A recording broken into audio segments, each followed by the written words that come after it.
When you read books or watch videos on personal finances, there are certain themes that come up time and again. So today I'm going to talk about 5 things that you should be aware of when it comes to money and personal finances.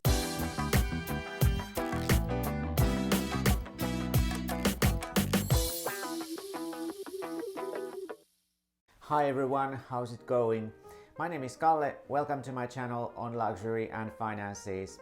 I don't just share beautiful things with you, but I also talk about the money behind the purchases.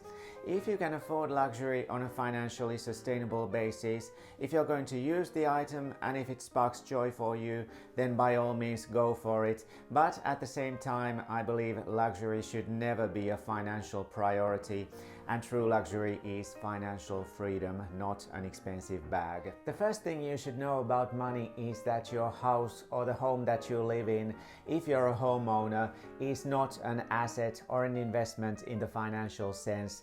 This idea is attributed to Robert Kiyosaki, who explains it in his classic Rich Dad, Poor Dad. So why is that? Because many people think that their home is an asset or an investment. However, an asset is something that puts money into your pocket. It could be dividends from the stocks that you own, or it could be an apartment or a house that you rent out and get rental income from that property. Your own home, on the other hand, is just expenses, be it mortgage, maintenance charges, insurance, taxes, repairs, decoration, you name it. Granted, you could make a profit when selling your home or house, and then that home would have put some money into your pocket. That being said, you need to live somewhere, and usually those profits are used to finance a new and maybe more expensive home. But if you bought a cheaper home, then you might say your house was an investment on which you got a return, but normally your house is not an asset. Unfortunately, many people think so, and at least in my country, Finland, but I suppose in all Western countries, there are a lot of people whose only investment or asset is their home or house, which is a situation you definitely don't want to end up with. The second thing you should know about money is that you should never rely on one source of income, namely your active income from a job in which you trade time for money. Instead, you should diversify your income. What if you get laid off? What if you no longer like your job or can't agree with the way people are treated at your workplace? What if the atmosphere gets unbearable? What if you want to make a career switch? Not relying on solely one source of income gives you freedom of choice, and you could walk out from your job because money equals freedom. My secondary source of income is dividends from my stock portfolio, and I believe that is the simplest way to generate passive income little by little. I would also say having an emergency fund is in a way a secondary source of income. So an emergency fund is money that you can easily access and that covers your living expenses for a few months, and I believe that is the most fundamental financial tool that absolutely everyone should have saved up. So if you don't have one already, start with an emergency fund as your secondary source of income. The third thing is related to your active income, that is your salary or wages from a job.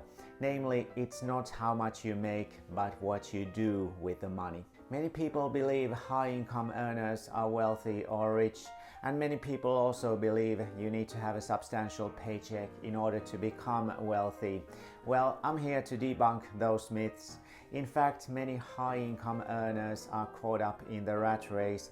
As their income increases, so does their spending, which could also be dubbed lifestyle inflation. That's also known as Parkinson's law.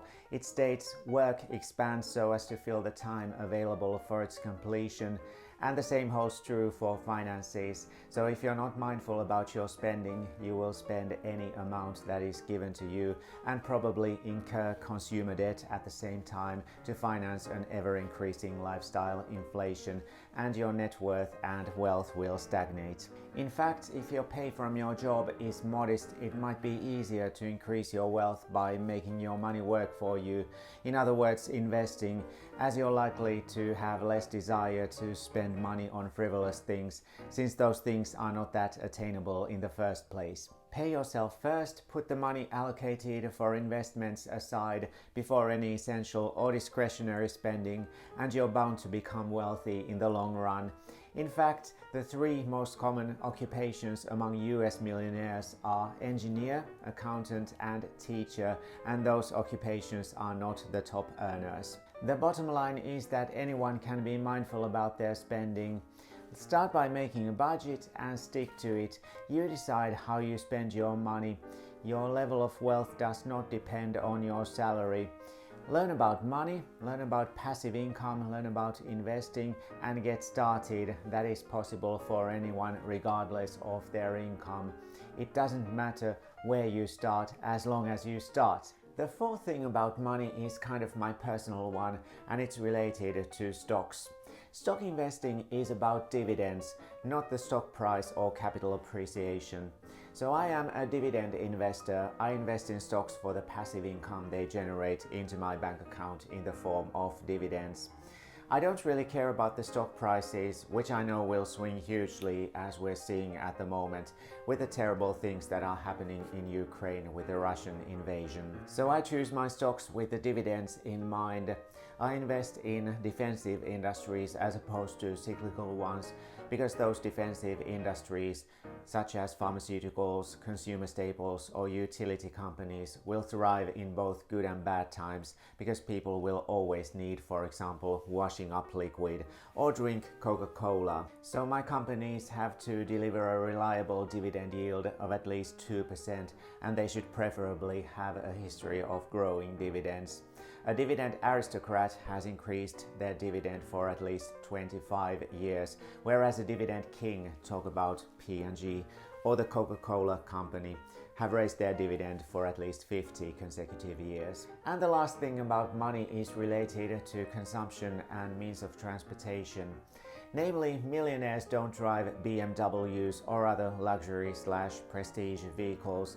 Of course, this is not a literal fact, but according to studies conducted among US millionaires and the general population, the most common car makes of millionaires are Toyota and Honda. An overwhelming majority of so-called luxury vehicle drivers are not millionaires. In effect, you wouldn't recognize most millionaires because they don't lead a flashy or opulent lifestyle. Most millionaires are frugal and they have achieved their financial status through diligence, saving, and of course investing over the long run. An expensive car would just set them back financially and drain their money when that money could work for them and build them wealth. According to Thomas J. Stanley and the classic The Millionaire Next Door, chances are prestige car drivers are high active income earners. They have a big salary, caught up in the circle of lifestyle inflation, and all their income goes into financing that flashy and opulent lifestyle. In fact, it is said that the rich are busy being rich while the poor are busy looking rich, and one example that illustrates this is their typical choice of car. So those were 5 things about money which I have learned on my financial journey. Thank you so much for watching, I really appreciate it. Please comment, like and subscribe, and I will see you in the next video. Bye bye!